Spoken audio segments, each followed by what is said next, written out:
So DaVinci Resolve 16 full release is almost out. They fixed a lot of stuff within the Fusion tab, so let's build something in it. Before we get started, today's project files will be available within the channel membership. Hit the join button for more information on that. Okay, so the title itself really isn't that long. It's about 3 seconds. So let's make a Fusion comp 3 seconds. Currently, I'm on the edit page. We're just going to come over into our media pool, and I'm just going to grab a new Fusion comp. The project that we're working on today is just going to be 24 frames per second, and I'm just going to change this to 3 seconds. I'm going to hit create and drag this down. There we go. Let's go right over into Fusion. And then when we're in Fusion, there's a couple of things that we're going to be making. I tried to create everything within Fusion. There was one thing that I wouldn't be able to create in Fusion, and sometime down the road I can explain more on how to create these things, but it's pretty much this picture, and it has all different lines and shapes and things overlapping, and what we're actually going to be using this for is its variant levels of luminance. What I mean by that is if you look down here, we have all of the values for the colors, the red, green, and blue channel, as well as alpha. And as I move this around, you can see that those numbers are changing. We're actually going to be heavily using the luminance values within this whole project to build this effect. As we get going, you'll start to see this more and more. So let's first start with the background. To start the background, I'm just going to grab a normal background. So let's bring this up here so we can see it. I'm just going to go to one view and close this just so we have a bit more space here. And in this background, I'm just going to bring this down just so we have a transparent background. Next, I'm going to open up the search tool, and you're going to hold down shift and then hit spacebar, and it'll bring up our search tool. And what we're going to type in here is grid, and we're going to grab the grid. If these tools you don't see in your DaVinci Resolve, it's because you have to update. All of these should be available or are available in the free version. Okay, so now we're in here. Now we have a grid. And what we're going to do, just so we have perfect squares, is we're just going to make this 9 by 16. And it's just because we have a 9 by 16, so it's going to break it up evenly. And then for major lines, that's just these thicker lines. I'm just going to change this to 2. And the color on this, it really doesn't matter, so I'm just going to leave it how it is right now. And then coming out of here, we're going to grab another background. And by default, if you have this selected and then click background, it's not going to connect it correctly, so we're not going to do that. We're just going to grab a background, and we're going to take this grid and go into our background. So we're going in as a mask. So then if we look at our background, let's pull it up here. We're not going to currently see it. And there's a reason for this. And it's because currently our background itself, if we drop this down, the channel it's going to be building the mask off of is the alpha. And the way in which this grid works, it doesn't create an alpha. It doesn't change these values. So if you look down here, you can see that our alpha value is 0, even though that our colors are higher, our alpha value is 0. So all we have to do, let's bring the background back in, is we just need to change the channel to either red, green, or blue. It doesn't really matter. And then there we go. Now we have that added in. And for color, we're just going to make that black. So 0001, and then there we go. The next thing we're going to do, we could kind of use a merge for this. If you guys are familiar with how merges work and being able to manipulate the foreground element, let me just show you for those who don't know. So if let's say I had a background color, let's say I wanted to make this background color like a gray. So we wanted the black lines on a gray background like this. And then let's say we wanted to add more of these. We could just simply take the size, make it smaller, and then go edges, mirror. And now we have a lot smaller. But the problem here is if I want to take this grid and use it later on like we will, anything that I take out of here is going to have this background. So doing it this way, it doesn't really work. So what I'm going to do is I'm going to reset this whole node, and this background here, I'm going to have it highlighted, shift spacebar, and then we're going to type in transform and get our transform node, hit enter. And we're just going to do the same exact thing. We're going to size it down to whatever we feel is good, and then turn the edges to mirror. So let's make that a little smaller. Let's go down to 1. Yeah, maybe 1.5. Okay. So now I can come out of here. Let me just grab another node just so we can show you. I can come out of here and I have that grid with a transparent background. So that's what we will need later on. But currently, I don't really like this perfectly gray background, so I'm actually going to change that as well. So we're just going to grab a fast noise, and I'm going to come over to our colors. And in the colors, I'm going to bring the value down, and then let's just change this value here. Let's go to like 11. And then for this color, and then bring the alpha all the way down so we don't have any transparency. And then here we're just going to make this like 13.13.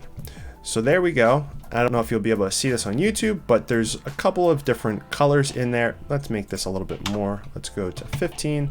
There we go. Just so it's a little bit different. And then we can connect this in. And now if we look at that in the background, we don't have, it's not solid. It has a little bit of detail back there. So that's what we will have there. And then additionally, to bring this all together, what we're going to add is a little vignette. So I'll bring it down another background, and we're going to make this pure black. So currently it's pure black.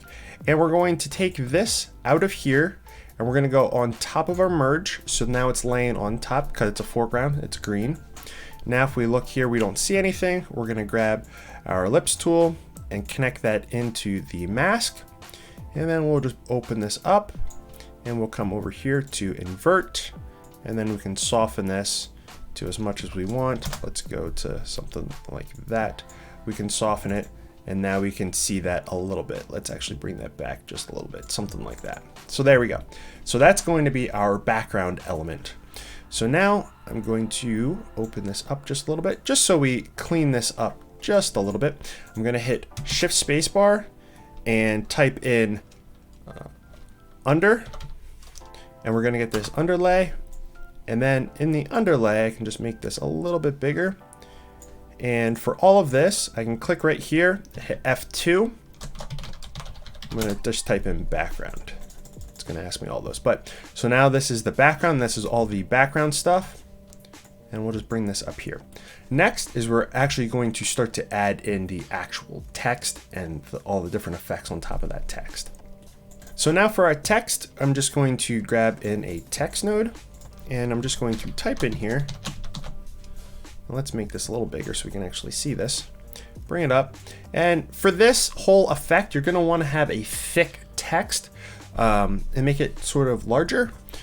So whatever font works for you, this will work with any font, but thicker is normally better.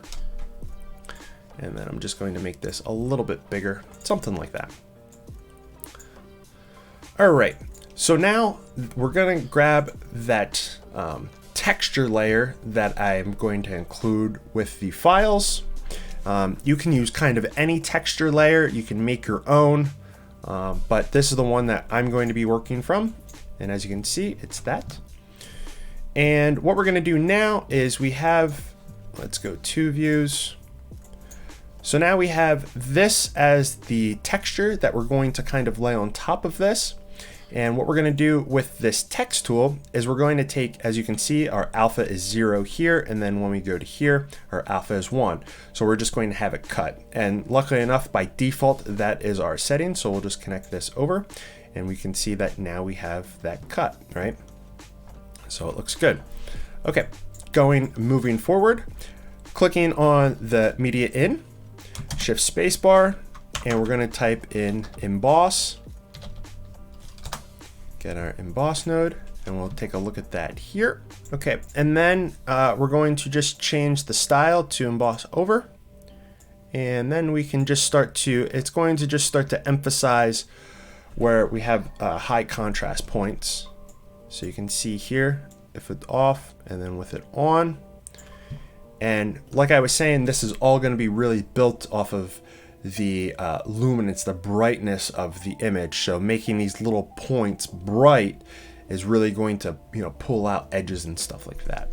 Okay, so now that we have that, we're going to break this up into two parts. So we're going to have the body as one effect, and then we're going to have the edges around the outside as another effect. So it's going to be two pieces we're going to be working on, and then we're going to merge them together and then merge them with the background. All right, so our first thing that we can add, and this is kind of all to taste if you think that you like it or don't like it. I'm going to do a JPEG damage. So we're going to come out of the emboss into the JPEG damage. And if we take a look at this up here, we can see, like, if you've ever looked at heavily compressed like JPEGs, you'll start to see this whole sort of thing being added, and you can change these around and start to get all sorts of different effects.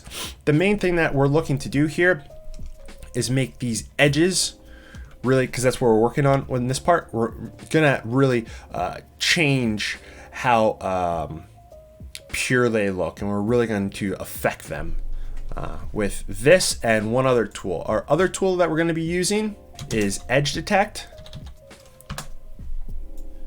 And now if I view this, what you can see is now we have our edges, and let's just move this out of the way.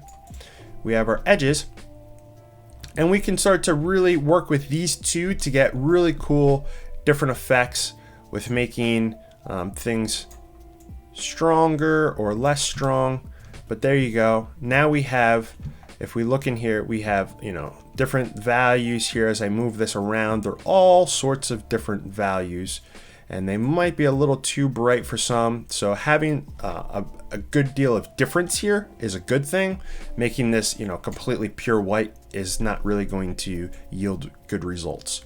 So bringing this down just a little bit. So something of that nature. I think that looks pretty good. Okay, so now that I have all of that, the next thing that we're going to do is we're going to add color to this based on its brightness. So think of black and white, and instead of black and white, we could do red and blue. You know what I mean? So anything's black is red, anything that's white is blue. And then you have all of the, the mixing of those two colors over like the whole gray, mixing of the black and the white.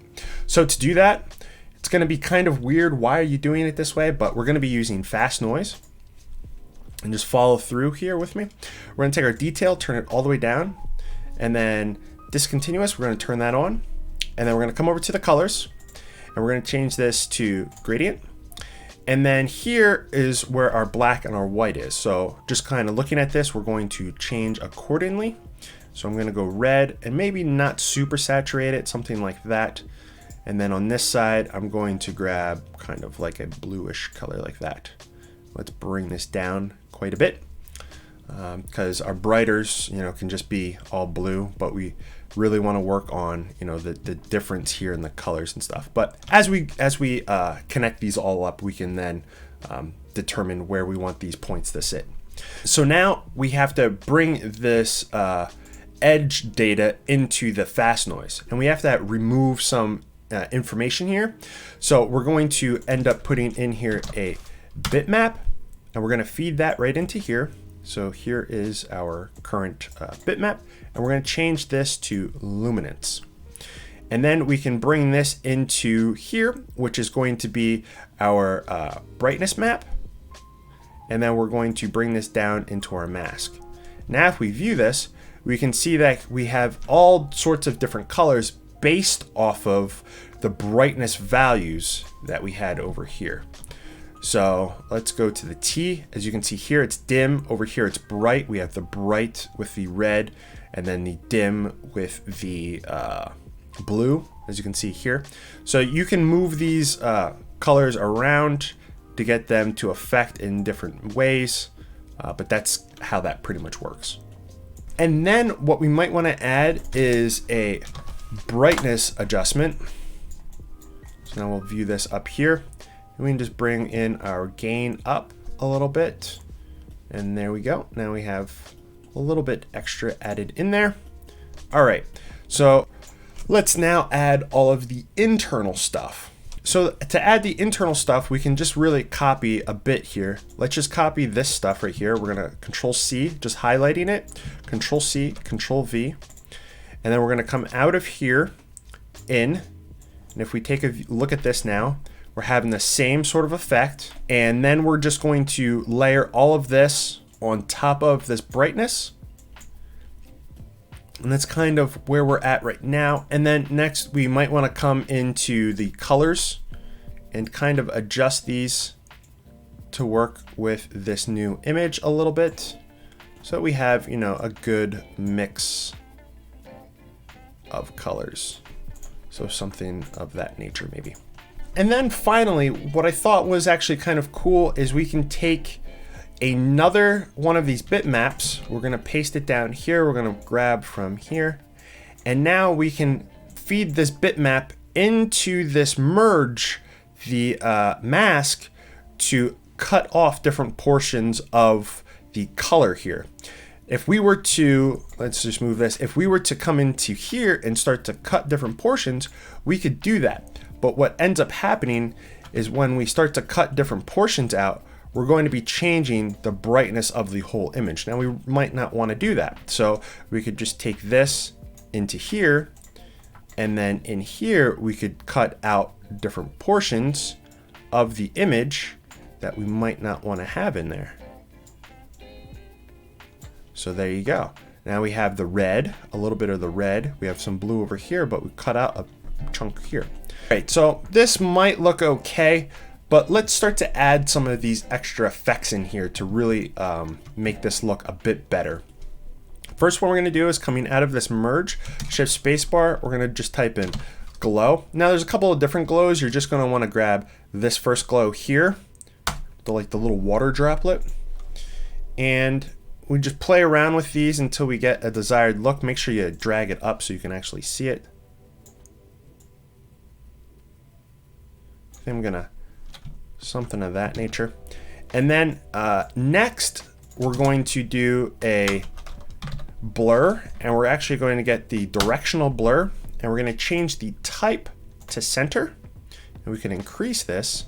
Let's actually view it. We can increase that a little bit, and maybe change the angle to 90. So now we're kind of just blurring it, you know, like this. I think that looks pretty good, but we're losing some of the detail in everything that we had previously. So let's come over to the settings and maybe drop down how much that's affecting, maybe just at 4. Okay, so we're kind of getting somewhere, but let's add that background to see how it really fits into everything. So remember how I was talking about being able to get this transform data out?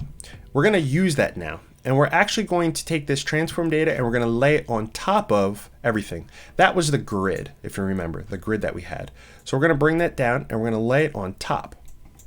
And if we can see, now we have it sitting on top. Now you might be saying, okay, well, why don't you just have that sitting on top and then have the background behind everything? Then you could get rid of having the extra merge here with the background. The reason why I have it set up this way is because the grid that's on top, I want it to be a little transparent. I don't want it to be so strong, but I want the back grid to be as strong as possible. So here, we're gonna take this and just bring this down, maybe to like a 3, something light, you know, over the top. And then we can take this last merge here, which is the grid and the background and the vignette and all of that. And we're going to take everything that we have here and we're gonna lay it on top. So we're gonna come from here and then on top of that. So then now it's connected up correctly with this, all this stuff being the foreground here. And now if we view it, that's kind of where we're at right now. Doesn't look bad. I think like maybe in here, maybe brighten this up a little bit.